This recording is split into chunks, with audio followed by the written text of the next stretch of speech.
Hello everyone, very good morning. Yes, તો last લેક્ચરની અંદર આપણે જોયું હતું બળનો આઘાત એટલે શું. જ્યારે કોઈ પણ વધારે પડતું બળ છે એ એક પર્ટિક્યુલર વસ્તુ ઉપર, ઓબ્જેક્ટ ઉપર, પદાર્થ ઉપર લાગતું હોય ત્યારે એ સમય જો ધીરે ધીરે વધારવામાં આવે તો એ લાગતું બળ ધીરે ધીરે ઘટાડી શકાય છે. તો એ પછી આપણે સમજીએ, એ પછીનો ટોપિક છે ન્યૂટનની ગતિનો ત્રીજો નિયમ.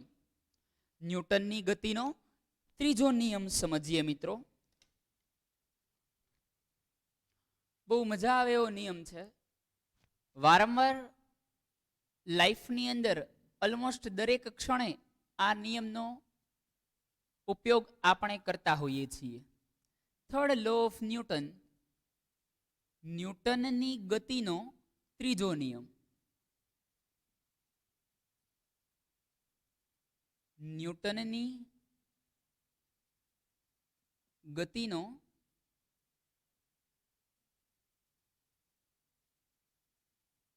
ત્રીજો નિયમ, થર્ડ લો ઓફ ન્યૂટન.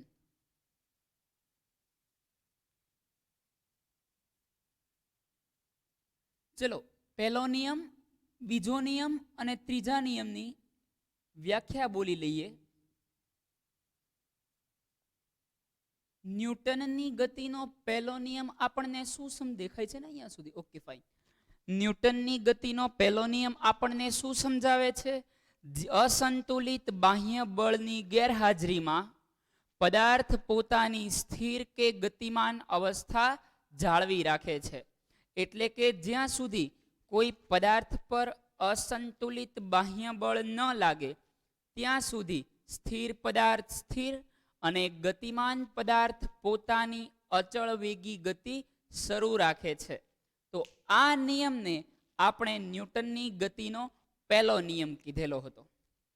એ પછી ન્યૂટનની ગતિના બીજા નિયમ પર જઈએ. અસંતુલિત કોઈ પણ પદાર્થના વેગમાનમાં થતા ફેરફારનો સમય દર તેના પર લાગતા અસંતુલિત બાહ્ય બળ જેટલો હોય છે અને તે બાહ્ય બળની દિશામાં હોય છે. બોલો મારી સાથે ફરીવાર. પદાર્થના વેગમાનમાં થતા ફેરફારનો સમય દર, દરેક વિદ્યાર્થી બોલતા હોવા જોઈએ. ફરીવાર, પદાર્થના વેગમાનમાં થતા ફેરફારનો સમય દર તેના પર લાગતા પરિણામી બાહ્ય બળ જેટલો હોય છે અને તેની દિશામાં હોય છે. ચલો હવે સમજીએ ન્યૂટનની ગતિનો ત્રીજો નિયમ. તો ત્રીજો નિયમ આપણને શું કહેવા માંગે છે?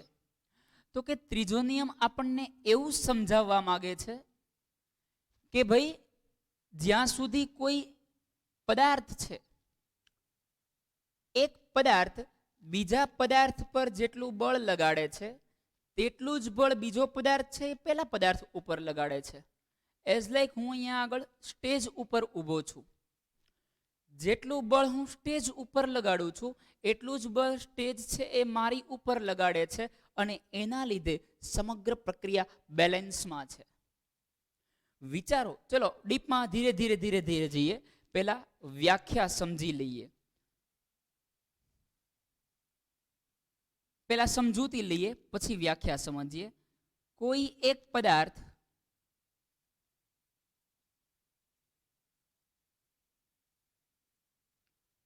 એ બીજા પદાર્થ પર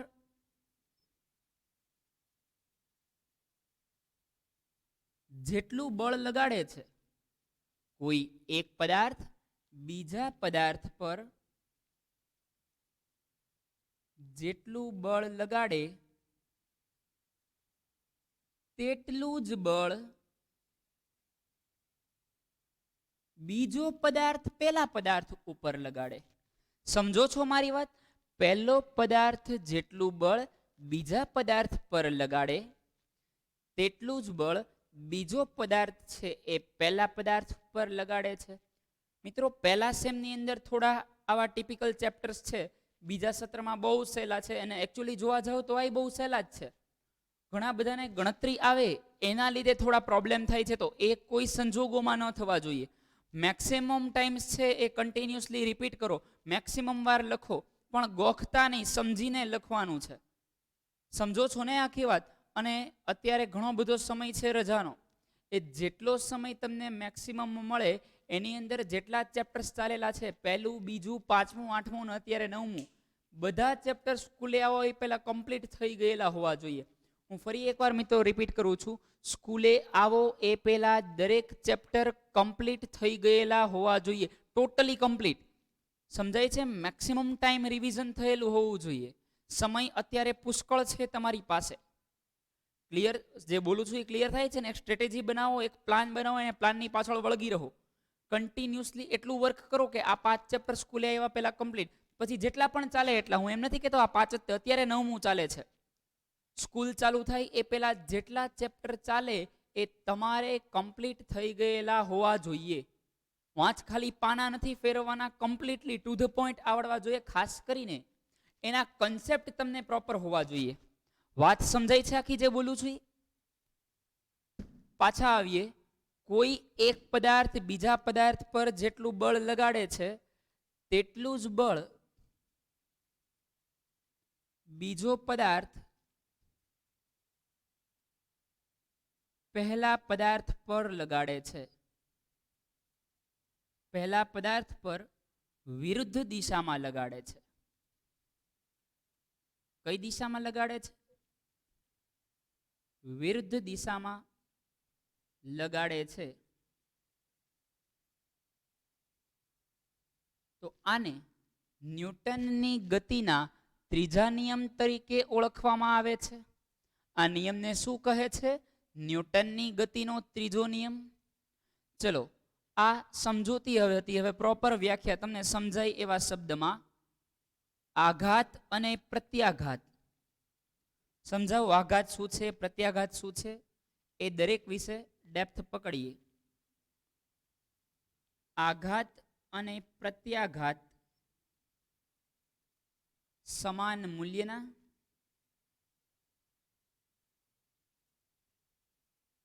અને પરસ્પર વિરુદ્ધ દિશામાં હોય છે. આઘાત અને પ્રત્યાઘાત હંમેશા સમાન મૂલ્યના અને પરસ્પર વિરુદ્ધ દિશામાં હોય છે. બોલો મારી સાથે. આઘાત અને પ્રત્યાઘાત હંમેશા સમાન મૂલ્યના અને પરસ્પર વિરુદ્ધ દિશામાં હોય છે. આઘાત એટલે તમે આપો છો એ બળ, એ આઘાત છે. અને તમને સામે જે અસર મળે છે એ પ્રત્યાઘાત છે. દાખલા તરીકે તમે એક દડી છે અથવા તો એક દડો છે રબરનો, એને જોરથી દિવાલ સાથે અથડાવો છો, તો જેટલી સ્પીડથી, જેટલી ઇન્ટેન્સિટીથી, જેટલા ફોર્સથી તમે એ દડાનો થ્રો કર્યો હશે એટલા ફોર્સથી એ તમારી પાસે આવશે. તમે જે થ્રો કરો છો, તમે જે બળ આપો છો એ આઘાત છે. અને અથડાઈને સામું તમને જે બળ મળે છે એ પ્રત્યાઘાત છે.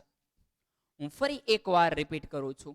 દડા વડે તમે દિવાલ પર જોરથી દડાને અથડાવો છો, તમે જે થ્રો કરો છો એ આઘાત છે, એ એક્શન છે. અને દિવાલ તમારી ઉપર સામો ફોર્સ આપે છે એ રિએક્શન છે, એ પ્રત્યાઘાત છે. તો જેટલો સ્પીડ તમે ધીરેથી લબુ મૂક્યો હશે તો ધીરેથી પાછો આવશે, સ્પીડમાં નાખ્યો હશે તો એ જ ઇન્ટેન્સિટીથી પાછો આવશે. તો આઘાત અને પ્રત્યાઘાત સમાન મૂલ્યના અને પરસ્પર વિરુદ્ધ દિશામાં હોય છે. તમે દિવાલ પર આઘાત આપ્યો તો એટલા જ મૂલ્યનો પ્રત્યાઘાત દિવાલે તમારા ઉપર નાખ્યો. તો action and reaction are in equal force and opposite direction. આઘાત અને પ્રત્યાઘાત સમાન મૂલ્યના અને પરસ્પર વિરુદ્ધ દિશામાં હોય છે. Let's see about the figure. આકૃતિ જોઈએ.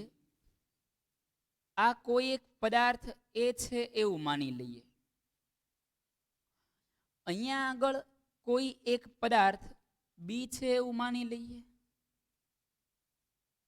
એ બી સાથે અથડાય છે, અથડામણ અનુભવે છે, એટલે બી પણ એ સાથે અથડામણ અનુભવશે. બે ફૂટબોલના દડા છે, બંનેને જોરથી અથડાવેલા છે, બંને એકબીજા સાથે અથડામણ અનુભવે છે. આના લીધે શું થશે? તો કે પદાર્થ એ બી પર લગાડે છે એ આઘાત છે, જ્યારે પદાર્થ બી એ પર લગાડે એ પ્રત્યાઘાત છે. તો આને આપણે શું કહીશું? એ દ્વારા જે બી પર બળ લાગે છે એ એફ એ બી છે. એ દ્વારા બી પર જે બળ લાગે છે એ એફ એ બી છે, અને બી દ્વારા એ પર જે બળ લાગે છે એ એફ બી એ છે. તમે જોઈ શકો છો કે એની ડાયરેક્શન જે દિશામાં છે એ કરતા વિરુદ્ધ દિશા બી ની એ તરફની છે. ફરી એકવાર, એ જે દિશામાં બી પર બળ લગાડે છે એના કરતા તદ્દન વિરુદ્ધ દિશામાં પદાર્થ બી એ પદાર્થ એ પર બળ લગાડે છે. સમજો છો મારી વાત? અને આની જે સાઇન છે એ સાઇન નેગેટિવ લઈશું. એ નિશાની છે એ આપણે ઋણ લેવાની છે. ક્લિયર છે મિત્રો?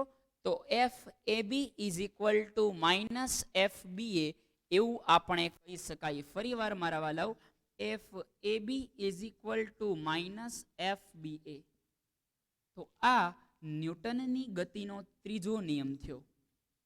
ચલો એના મેક્સિમમ એક્ઝામ્પલ સમજી, મેક્સિમમ એક્ઝામ્પલ લઈ અને ન્યૂટનની ગતિનો ત્રીજો નિયમ સમજવાના પ્રયત્ન કરીએ. તો આના મેક્સિમમ એક્ઝામ્પલ્સ જો લેવામાં આવે તો કયા લઈ શકીએ? તો કે દરેક ક્ષણે તમે લોટ ઓફ એક્ઝામ્પલ્સ વિચારી શકો છો. તમે જે જગ્યાએ બેઠા છો, જો એ ખુરશી છે તો ત્યાં આગળ ન્યૂટનની ગતિનો ત્રીજો નિયમ લાગે છે. જેટલું બળ તમે ખુરશી ઉપર લગાડો છો એટલું બળ ખુરશી છે તમારા ઉપર લગાડે છે. આવું ન થતું હોત તો શું થાત? ઇમેજિન કરીએ. ચલો, દરેક વિદ્યાર્થી આઈ હોપ કે ખુરશી ટેબલ ઉપર બેસીને સ્ટડી કરતો હશે. હવે અમુક વિદ્યાર્થીઓ છે એ બિચારા સોફા ઉપર બેસે, ખુરશી ટેબલ ઉપર ના ફાવતું હોય તો સોફા ઉપર બેસે ત્યારે શું થાય? શરૂઆતમાં સોફો છે ધીરે ધીરે નીચે દબાય છે, નીચે દબાય છે. જ્યારે સોફો નીચે દબાશે ત્યારે આઘાત એટલે કે એ વ્યક્તિ જે બળ લગાડે છે એની એટલો પ્રત્યાઘાત મળતો નથી, કારણ કે નીચે જે સોફો છે એની પાસે પ્રત્યાઘાત લગાડી શકે એટલી કેપેસિટી નથી. એટલે થોડોક નીચે જશે પછી પ્રત્યાઘાત આવશે. સમજો છો મારી વાત? સોફા ઉપર જ્યારે કોઈ વ્યક્તિ બેસે છે ત્યારે થોડે નીચે સુધી દબાય છે. કેમ? તો કે આઘાત વધારે છે, પ્રત્યાઘાતની કેપેસિટી નથી, એટલે સોફો થોડોક દબાય પછી એ સ્ટેડી બનશે. ચલો હવે એવું ઇમેજિન કરીએ, તમે ખુરશી ઉપર બેઠા છો, એની બદલે પેલી કપડાં સુકવવાની દોરી હોય એની ઉપર બેઠા હો તો શું થાય? તો કે એ બટકી જાય. શું થાય છે? બટકી જાય છે. શા માટે? તમે જેટલો દોરી ઉપર આઘાત લગાડો છો એની સામે દોરી એટલો પ્રત્યાઘાત આપી શકતી નથી. તમે જેટલો દોરી પર આઘાત લગાડો છો, તમારો વજન જે પણ હોય 30, 40, 50, 60, 80, 120, 140 જે પણ હોય એમાં કંઈ ના કંઈ ખોટું નથી, હોવું ના જોઈએ. પણ અમુક કોરોનાના કારણે લોકડાઉન હતું તો હજમ કરી કરીને ફાંદો ફૂલી ગયો હોય તો એવું બને. અટ્ટાકટ્ટા મસ્ત મજાના હેલ્ધી બની ગયા હોય, ગોલું મોલું, તો એ 80, 120 બની ગયા હોય તો એ જે વ્યક્તિ છે કે કોઈ પણ વ્યક્તિ છે એ દોરી ઉપર બેસે ત્યારે શું થાય? આઘાત. આ ઇમેજિન કરવાનું છે, કોઈ પ્રેક્ટિકલ ના કરતા. ફોન આવશે, સાહેબ કમર ભાંગી ગઈ છે. તો તમે જ્યારે બેસો છો, તમે જે આઘાત આપો છો એનું મૂલ્ય એ દોરી સહન નથી કરી શકતી, દોરી સામે પ્રત્યાઘાત નથી લગાડી શકતી, અને એના લીધે એ તૂટી જતી હોય છે. સમજો છો આખી વાત? ચલો મેક્સિમમ એક્ઝામ્પલ લઈએ. બીજું કે આ જે બળ લાગે છે, આ બળ એટલે કે આઘાત પ્રત્યાઘાત લાગે છે એ જુદા જુદા પદાર્થ પર લાગે છે. વિચારો, આઘાત અને પ્રત્યાઘાત માટે ઓછામાં ઓછા બે પદાર્થો જોઈએ. હવામાં ને હવામાં આઘાત લગાડી દો. ચલો, હવામાં ન્યૂટનની ગતિનો ત્રીજો નિયમ લાગતો નથી. ઓછામાં ઓછા બે પદાર્થ જોઈએ. એટલે કે આ બળ એ જુદા જુદા પદાર્થ પર લાગે છે. ફરીવાર, એટલે કે આ બળ એ જુદા જુદા પદાર્થ પર લાગે છે. સમજો છો ને? હવામાં ઉપરથી ધુબાકો મારો છો. ચલો એવું માની લઈએ ત્રીજે માળેથી, એટલે સ્વિમિંગ પુલના ત્રીજે માળેથી પેલું પાટિયું આવે ને, ડાઈવર ઉપરથી તમે ડાઈવ મારો છો.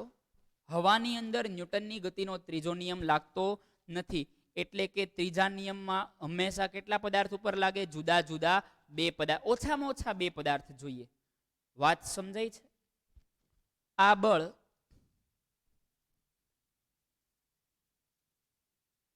જુદા જુદા એટલે કે ઓછામાં ઓછા, દેખાય છે ને? યસ, ઓછામાં ઓછા બે પદાર્થો પર લાગે છે. જોઈ લો, એ બી પર લગાડે, બી એ પર લગાડે, દડો દિવાલ પર લગાડે, દિવાલ દડા પર લગાડે. તમે એકલા છો, આજુબાજુ કાંઈ નથી. માની લો તમે હવામાં સ્ટેડી છો, અથવા શૂન્યાવકાશમાં ગયા છો, ત્યાં બળનું અસ્તિત્વ નથી. ત્યાં આ બળનું અસ્તિત્વ નથી. ઇમેજિન કરો તમે. દરેકના મગજની અંદર આ વિડીયો ચાલતી વખતે ઇમેજિન થતું હોવું જોઈએ. તમે કોઈ વસ્તુને શૂન્યાવકાશમાં મૂકેલી છે, શૂન્યાવકાશની અંદર આજુબાજુથી કોઈ બળ લાગતું નથી. હલો, તો શું ત્યાં આગળ આઘાત પ્રત્યાઘાત લાગશે કે નહીં લાગે? શા માટે?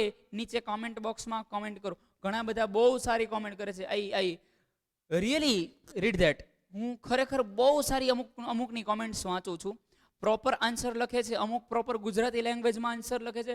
બહુ સારી વસ્તુ છે. તો અમુકના પાછા ક્વેશ્ચન પણ એટલા બધા જોરદાર હોય છે. ક્લિયર? તો મને ગમે છે આ બધું. ટૂંકમાં તો સારી વસ્તુ છે કે કંઈક વિચારો છો, કોમેન્ટ બોક્સમાં કોમેન્ટ કરો છો. ચલો ફરી વાર, કોઈ વસ્તુને શૂન્યાવકાશમાં મૂકી છે, માની લો કે, એટલે તમે જાઓ તો આપણે ઓક્સિજનનો બાટલો ને પેલો space shoot પહેરાવીને મોકલશું, don't worry.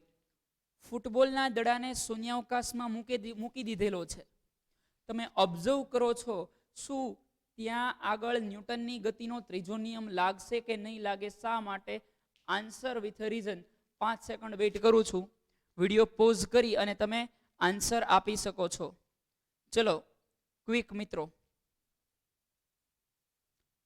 Okay, I hope pose કરી વિચારી અને કંઈક તમે લખતા હશો કોમેન્ટ બોક્સની અંદર. તો આ બળ એ જુદા જુદા બે પદાર્થો પર લાગે છે. પદાર્થ એ જેટલો બી પર લગાડે, બી એટલો જ એ પર લગાડે છે બળ. ઇન શોર્ટ એવું કહી શકાય, કુદરતમાં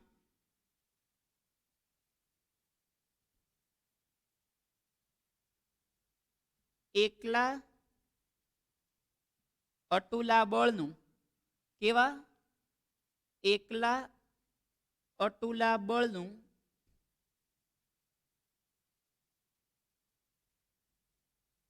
અસ્તિત્વ શક્ય નથી.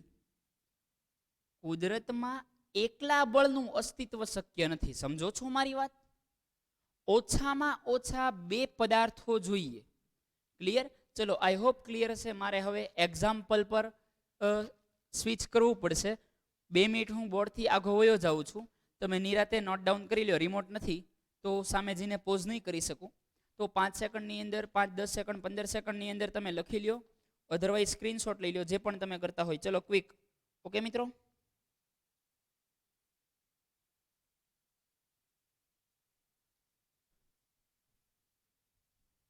આઈ હોપ મારા વાલાઓ ક્લિયર થતું હશે. તમે બહુ વ્યવસ્થિત રીતે ડીલ કરી શકતા હશો. ઓકે, ચલો આગળ વધીએ.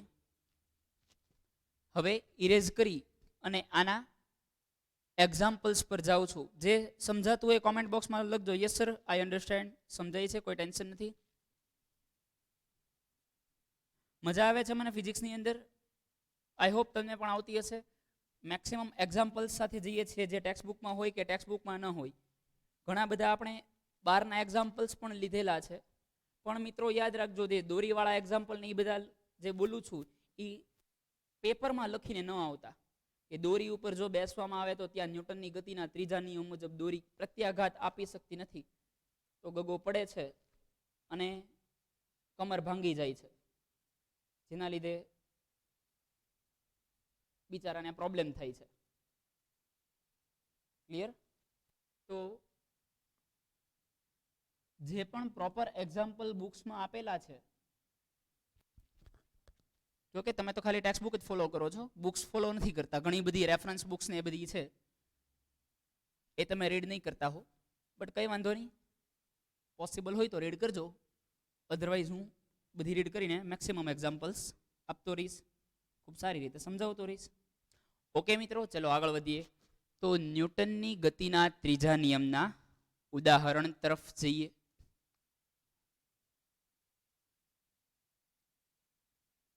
ન્યૂટનની ગતિના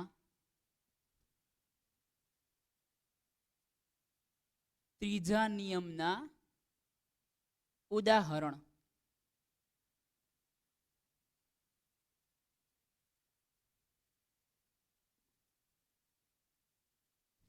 ચલો આગળ વધીએ. ઉદાહરણ નંબર 1. તમે જ્યારે કદાચ કોઈએ રાઇફલિંગ કરેલું હોય તો, સૌથી પહેલા તો મિત્રો આમાંથી કોઈએ રાઇફલિંગ કરેલું છે? એનસીસી કે પહેલા કોઈ પણ જગ્યાએ કેમ્પમાં જોડાયેલા હો અને રાઇફલિંગ કર્યું હોય તો, પબજીમાં રાઇફલિંગ કરવાની વાત નથી કરતો, રિયલમાં રાઇફલિંગ કરવાની વાત કરું છું. પબજીમાં રાઇફલિંગ નહીં, રિયલમાં કોઈ રાઇફલિંગ શૂટિંગ કંઈ કરેલું છે? જો કરેલું હોય તો કોમેન્ટ બોક્સમાં કોમેન્ટ કરજો, યસ સર મેં શૂટિંગ કરેલું છે, રાઇફલિંગ કરેલું છે. એ વિદ્યાર્થીઓ બહુ સારી રીતે પહેલા એક્ઝામ્પલ સાથે ડીલ કરી શકશે. જ્યારે બંદૂકમાંથી ગોળી આગળ જાય છે તો એ બંદૂક છે, એ ગન છે, એ રાઇફલ છે, પાછળની બાજુ ધકેલાય છે. મશીન ગન જ્યારે ઓપરેટ થતી હોય ને ત્યારે મશીન ગન ખભા ઉપર ન રાખી શકાય. મશીન ગન ખ્યાલ છે ને, લોટ ઓફ બુલેટ 1 મિનિટની અંદર એમાંથી છૂટતી હોય. એને ખભા ઉપર રાખવામાં આવે તો બહુ મોટા પ્રોબ્લેમ્સ આવવાની સંભાવનાઓ રહે, એટલે આખું મશીન હોય અને જમીનમાં ફોંસેલું હોય, જેના લીધે પ્રત્યાઘાત છે એ મોટા ભાગનો પ્રત્યાઘાત પેલું સ્ટેન્ડ છે એ બિયર કરી લેતો હોય છે. શોર્ટગન જોયેલી હશે, શોર્ટગનમાં સૌથી મોટો પ્રત્યાઘાત આવે. રાઇફલ છે, મેવરિક છે, ઘણી બધી રાઇફલ આવતી હોય છે. ક્લિયર? મેવરિક, AK-47, AK-56, તો આ દરેક રાઇફલ બહુ સારો એવો પ્રત્યાઘાત આપે છે. કોઈ પણ પિસ્તોલથી માંડીને કોઈ પણ રાઇફલ, કોઈ પણ સ્નાઇપર. હવે એ પ્રત્યાઘાત લાગે છે કઈ રીતે તો એ સમજીએ. માની લ્યો કે આ ગન છે,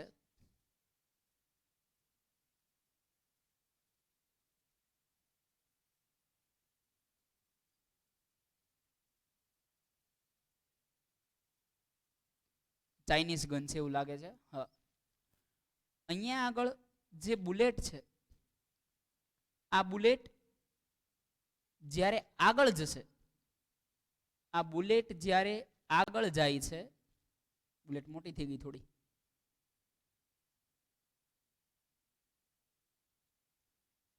ત્યારે તે આગળ એની સ્પીડ વધે છે. એ આગળ જવાના કારણે ગન ક્યાં ધકેલાય છે? પાછળ તરફ ધકેલાય છે. આને રિકોઇલ કહેવામાં આવે છે, આને પ્રત્યાઘાત કહેવામાં આવે છે. અને શું કહેવાય? રિકોઇલ. રિકોલ બંદૂક છે, ગન છે એ પાછળ તરફ આવે છે. એટલે કે ઉદાહરણ નંબર 1, બંદૂકમાંથી અથવા રાઇફલમાંથી બુલેટ છોડતી વખતે એ બુલેટ આગળની દિશામાં જાય છે. બુલેટ આગળની દિશામાં ગતિ કરે છે.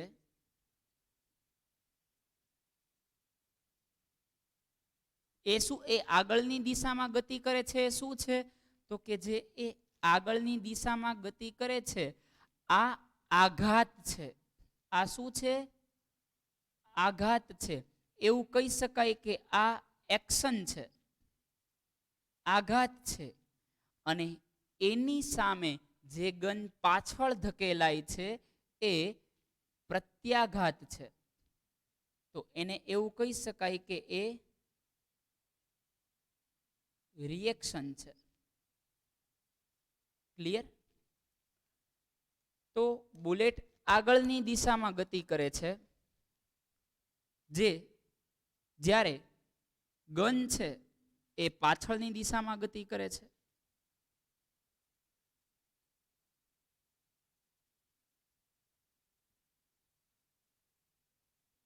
પાછળની દિશામાં. પાછળની દિશા એટલે કઈ થઈ? તો કે બુલેટની વિરુદ્ધ દિશા થઈ. એ કઈ દિશા થઈ? બુલેટની વિરુદ્ધ દિશામાં ગતિ કરે છે. તો અહીંયા આગળ ન્યૂટનની ગતિનો પહેલો નિયમ લાગે છે.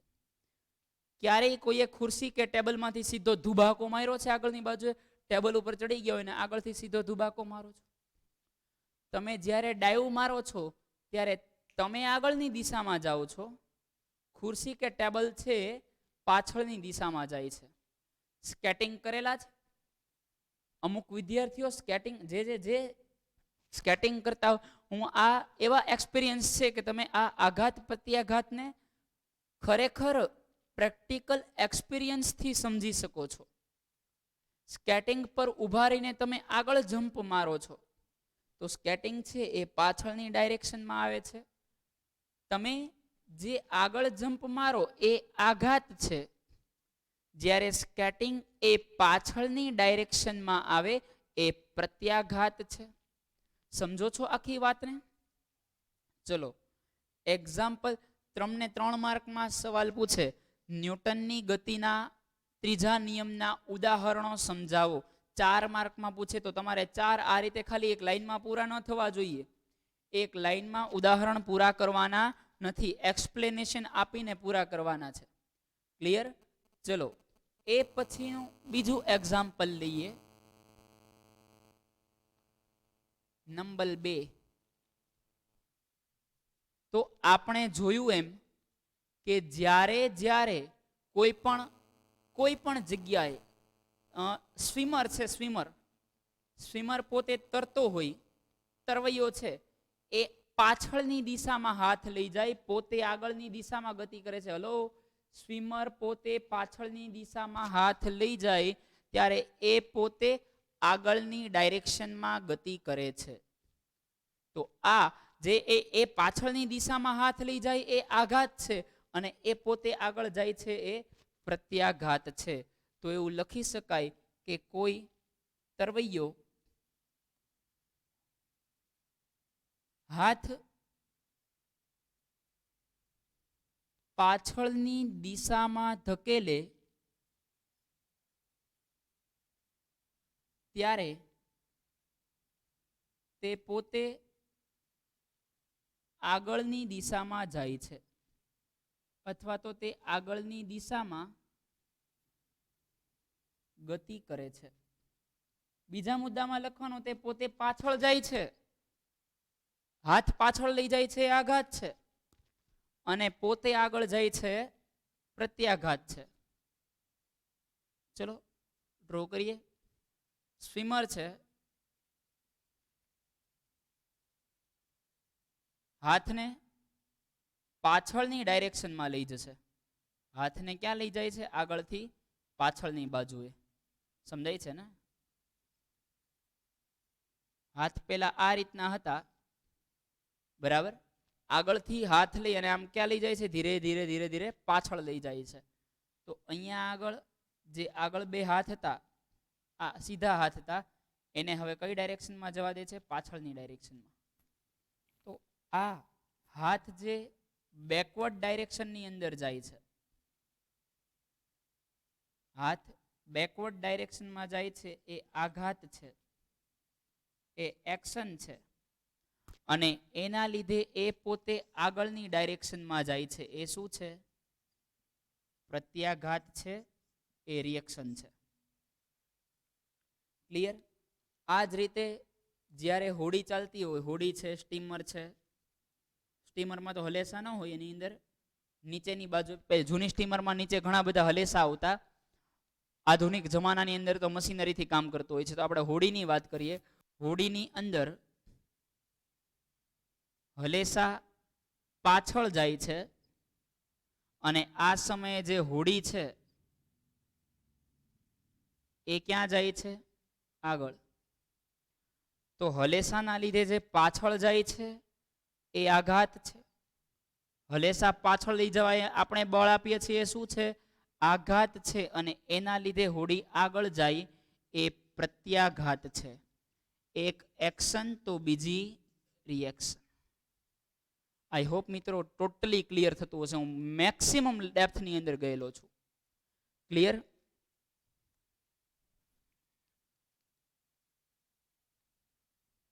અહીંયા આગળ માની લ્યો એક હોડી છે.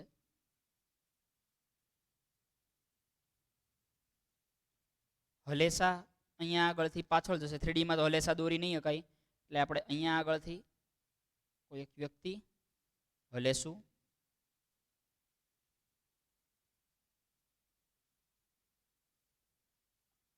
આને પાછળ લઈ જાય છે.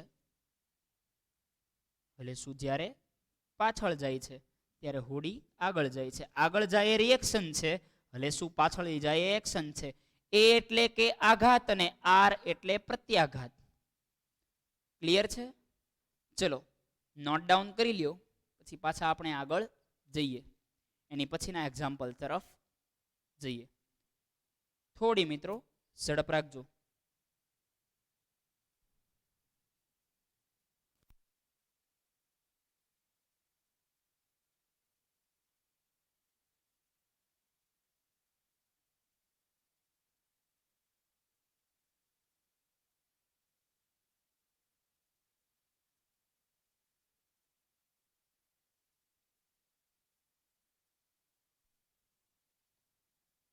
ક્લિયર મિત્રો? તો આઈ હોપ પોઝ કરી લીધું હશે અથવા સ્ક્રીનશોટ પાડી લીધેલો હશે. આગળ વધીએ હવે.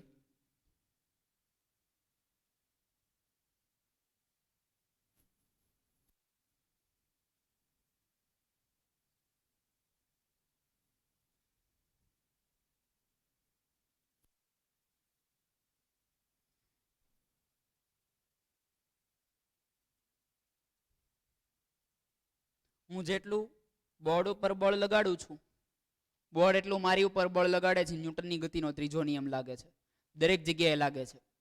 હું જેટલું બળ બોર્ડ ઉપર લગાડું છું, બોર્ડ એટલું જ બળ મારી ઉપર લગાડે છે. જો ન લાગતું હોય તો શું થાય? ચલો બોર્ડ જેવો એક હવામાં કાગળ લઈએ.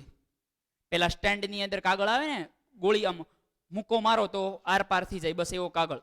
એની ઉપર જોરથી ફોર્સ આપવામાં આવે, આઘાત આપવામાં આવે તો એ કાગળ એટલો પ્રત્યાઘાત આપી શકતો નથી અને એના લીધે એ ફાટી જાય છે. આઘાત અને પ્રત્યાઘાત સમાન મૂલ્ય ના જ હોય, પણ આઘાત વધી જાય, ઓલાની કેપેસિટી ન હોય ત્યારે બ્રેક થાય છે. ક્લિયર? તમે પેલી ગેમ જોઈ હશે, કઈ નામ ભૂલી ગયો, જુડો જુડો જુડો જ કહેવાય મારા ખ્યાલથી. જોયેલી છે? એક કુંડાળું આવે, એક કુંડાળાની અંદર બંને એકબીજાને હાથના ફોર્સથી ધક્કો મારવાનો હોય. ન્યૂટનની ગતિનો મિત્રો ત્રીજો નિયમ લાગે ત્યાં આગળ. ખ્યાલ છે તમને? જુડો નામની એક ગેમ છે. એક કુંડાળું હોય, તમે અને તમારા કોઈ કોમ્પિટિટર તમારા ઓપોઝિટર સામે ઉભેલા હોય, એની સાથે એ સામસામે હાથથી ફોર્સ, લાફા નહીં મારવાના, હાથથી ફોર્સ લગાડવાનો. કઈ મારામારી નથી કરવાની, હાથથી ફોર્સ લગાડીને કોઈ પણ રીતે એને બહાર કાઢવાનો હોય. તો એ સામસામે ફોર્સ લગાડો તે ત્યાં આગળ ન્યૂટનની ગતિનો ત્રીજો નિયમ લાગે. સમજાય છે? એ પછી સુમો ફાઇટર જોઈ હશે, પેલા મસ્ત મજાના ગોલું મોલું મોટા મોટા હોય, બરાબર? મસ્ત મજાના તો ન કહેવાય, દરવાજામાંથી બહાર નીકળી ન શકે એવા હોય, એક જાયન્ટ બોડી ધરાવતા. એ જ્યારે સામસામે અથડામણ અનુભવ કરતા હોય છે ત્યારે જ્યારે બેલેન્સ સિચ્યુએશન છે, બંને એકબીજા ઉપર ફોર્સ લગાડે છે, એ ન્યૂટનની ગતિનો ત્રીજો નિયમ છે. ક્લિયર? આની પછી એક ખૂબ જ મસ્ત મજાની તારવણી આવશે, નામ છે વેગમાન સંરક્ષણનો નિયમ. શું નામ છે એનું? વેગમાન સંરક્ષણનો નિયમ. ચલો થોડા એક્ઝામ્પલ સમજી લઈએ. હજી 3 એક્ઝામ્પલ જોયા, એ પછી એક્ઝામ્પલ નંબર 4 પર જઈએ. તમે સ્કેટબોર્ડ પર ઉભેલા છો કે કોઈ વ્યક્તિ અહીંયા આગળ ઉભેલો છે, એના હાથની અંદર, એના હાથમાં કોઈ એક વસ્તુ છે, જોરથી એ વસ્તુનો આગળની બાજુએ થ્રો કરે છે. ભારે વસ્તુ છે યાર, બહુ ભારે વસ્તુ, જોરથી બળ લગાડીને થ્રો કરે છે. વસ્તુનો થ્રો આગળ કરશે, એ સ્કેટબોર્ડ સાથે પાછળ જશે. જે થ્રો કરે છે આ બહુ ભારે વસ્તુ છે એવું સમજી લઈએ. એનો એ આગળની બાજુ થ્રો કરે છે, તો જે વ્યક્તિ થ્રો કરે છે એ પોતે પાછળની બાજુએ વયો જશે. પોતે એટલે પાછળ કોણ જશે? સ્કેટબોર્ડ. તો વસ્તુને આગળ ધકેલી એ એક્શન છે, એ આઘાત છે, અને એના લીધે એ પાછળ જાય છે, એ પ્રત્યાઘાત છે, એ રિએક્શન છે. ક્લિયર? કોઈ વ્યક્તિ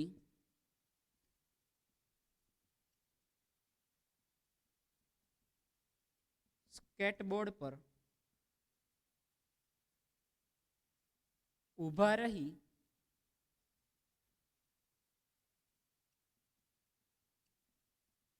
ભારે વસ્તુને ફેંકે છે,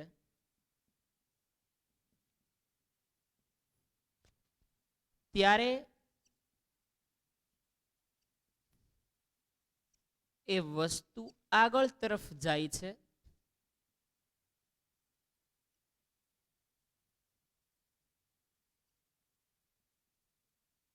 જ્યારે વ્યક્તિ છે એ પાછળ તરફ ધકેલાય છે.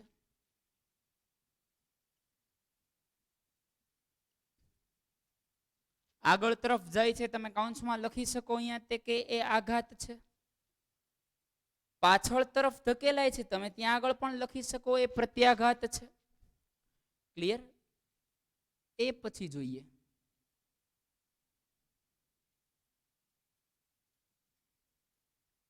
ઉદાહરણ નંબર 5.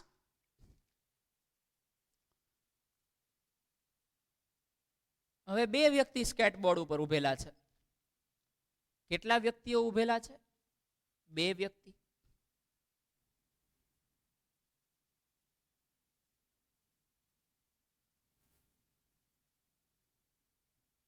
એકના હાથમાં વસ્તુ છે, ભારે વસ્તુ છે, વજનદાર છે, એ બીજા ઉપર થ્રો કરે છે. જો હજી કહું છું, એકલા બળનું અસ્તિત્વ શક્ય નથી. એક પદાર્થ ઉપર આઘાત પ્રત્યાઘાત ક્યારેય નથી લાગતા. તમે દરેક એક્ઝામ્પલ્સમાં જોવો છો ને, પેલું ગનવાળું એક્ઝામ્પલ જોયું, ગોળી આગળ જાય છે, બંદૂક પાછળ જાય છે, 2 પદાર્થ છે. બરાબર? હોડી આગળ જાય, હલેસું આગળ જાય છે, હોડી પાછળ જાય છે, 2 પદાર્થ છે. કોઈ પણ જગ્યાએ 2 પદાર્થ ઉપર જ બળ લાગે છે. બરાબર? તરવૈયો છે એ હાથ પાછળ લઈ જાય છે, પાણી એને આગળ ધકેલે છે, 2 પદાર્થો છે. અહીંયા આગળ આ વ્યક્તિ છે એ વસ્તુનો થ્રો આગળ કરે છે, અને એના લીધે આ વસ્તુનો થ્રો આગળ કરે છે એટલે વસ્તુ ઉપર આઘાત લાગે છે, ને વ્યક્તિ ઉપર પ્રત્યાઘાત લાગે છે. 2 પદાર્થ છે. એક પદાર્થ ઉપર એકલા અટોલા બળનું અસ્તિત્વ એ મિત્રો ક્યારેય શક્ય નથી. અહીંયા આગળ એક વ્યક્તિ છે, આને આ વસ્તુ છે એ થ્રો કરે છે. થ્રો કરવાના લીધે શું થશે સમજો. થ્રો કરવાના લીધે શું થાય છે? ચલો, તમારી પાસે કોઈ ભારે વસ્તુ છે, જોરથી ઘા કરો છો. જોરથી ઘા કરો એટલે તમે પાછળ ધકેલા છો. 2 કેસ ઇમેજિન કરો. તમે છે તમારા મિત્રને ફૂટબોલનો દડો અથવા કોઈ મોટી ફૂટબોલનો દડો નહીં, કોઈ હેવી વસ્તુ પાસ કરો છો, ને એ એમને જમીન ઉપર ઊભા રહીને નહીં, પહેલા સ્કેટબોર્ડ છે અને સ્કેટબોર્ડ ઉપર તમે ઊભા છો. મજા આવે એક્ઝામ્પલ છે યાર, બહુ જામે છે આની અંદર. તો હેવી વસ્તુ છે, હેવી વસ્તુનો થ્રો કરો છો તો તમે પાછળ જાઓ છો, જે બરાબર સામેથી જે વ્યક્તિ એ વસ્તુને પકડે છે એ પાછળ જશે. એટલે બંનેની ડાયરેક્શન છે એ વિરુદ્ધ દિશામાં હશે. આ જે તરફ જશે એની વિરુદ્ધ દિશામાં પહેલો જશે. સમજાય છે? ઘણી બધી વાર તમે ટ્રાય કરી હશે, જોરથી કોઈને દડાનો ઘા કરેલો હોય તો ઓલો પાછળ જઈને કેચ પકડતો હોય છે. તમે ત્યારે પાછળ નથી જતા, તમે કારણ કે જમીન ઉપર ઉભેલા છો. પ્રત્યાઘાત આઘાત લાગે તો છે જ તે, એટલે તમે પાછળ જવા તો જોઈએ જ તે, પરંતુ કેમ નથી જતા? જો હજી ડીપમાં સમજાવું, હજી ડેપ્થમાં સમજાવું. તમે એ સમયે પાછળ કેમ નથી જતા? તો કે તમારા પગ અને જમીન વચ્ચેનું ઘર્ષણ વધારે હોય છે. એ ઘર્ષણનું મૂલ્ય પેલા આઘાત કરતા વધી જાય એટલે તમે પાછળ ખસતા નથી. જ્યારે સ્કેટબોર્ડ ઉપર હો ત્યારે લોટણ ઘર્ષણ ઘટી જાય. ધોરણ નંબર 8માં આવું ભણી ગયા. ત્યારે કોઈ પણ પદાર્થનો થ્રો કરો છો તો તમે ઇઝીલી પાછળ વયા જાઓ છો. ક્લિયર છે? યસ. તો આ રીતે તો અહીંયા આગળ આ જે છે એ આઘાત થશે, એક્શન, અને અહીંયા આગળ પ્રત્યાઘાત થશે, રિએક્શન. બરાબર? તો ડિસ્ક્રિપ્શન લખી શકાય. અહીંયા એ વ્યક્તિ એ અને વ્યક્તિ બી સ્કેટબોર્ડ પર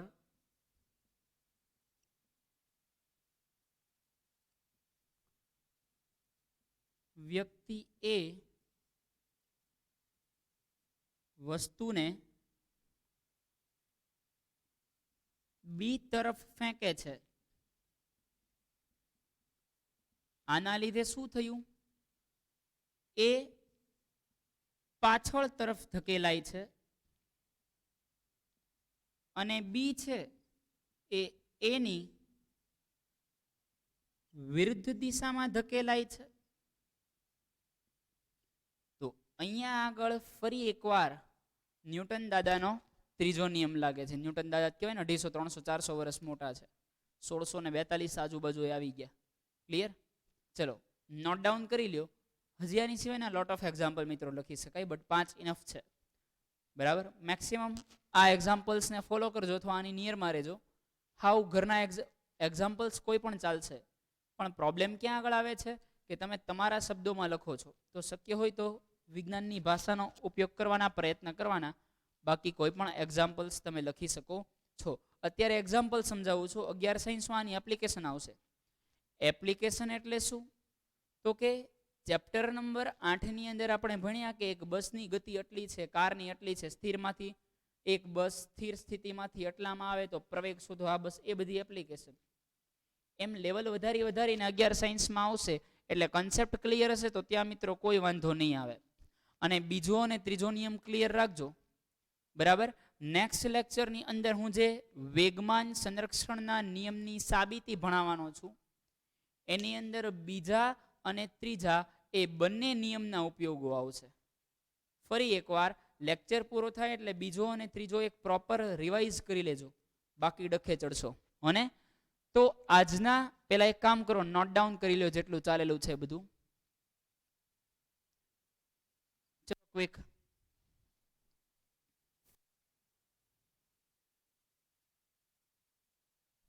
ક્લિયર મિત્રો? તો આજના હોમવર્કની અંદર ન્યૂટનની ગતિનો ત્રીજો નિયમ અને ચાલેલ ઉદાહરણ 2 વાર લખવાના છે.